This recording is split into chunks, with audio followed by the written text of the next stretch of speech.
ഇടുക്കി അടിമാലിയിൽ വയോധികയെ മരിച്ച നിലയിൽ കണ്ടെത്തി. അടിമാലി സ്വദേശി ഫാത്തിമയാണ് തലയ്ക്കടിയേറ്റ് മരിച്ച നിലയിൽ വീടിനുള്ളിൽ കണ്ടെത്തിയത്. മോഷണശ്രമത്തിനിടയിലുള്ള കൊലപാതകമെന്നാണ് പ്രാഥമിക നിഗമനം.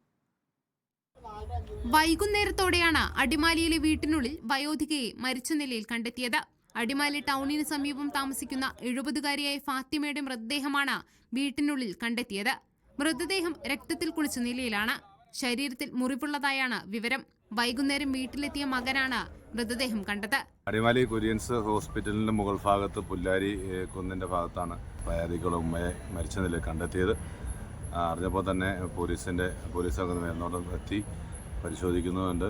ബെഡിൽ കിടക്കുകയാണ്. അപ്പോൾ അതുകൊണ്ട് തന്നെ സംശയപരമായിട്ടൊരു സാഹചര്യത്തിലാണ് കണ്ടെത്തിയിട്ടുള്ളത്. അടിമാലി പോലീസ് സ്ഥലത്തെത്തി മേൽനടപടികൾ സ്വീകരിച്ചു.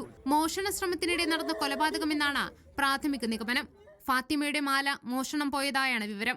സംഭവത്തിൽ പോലീസ് വിശദമായ അന്വേഷണം ആരംഭിച്ചു. റിപ്പോർട്ടർ, ഇടുക്കി.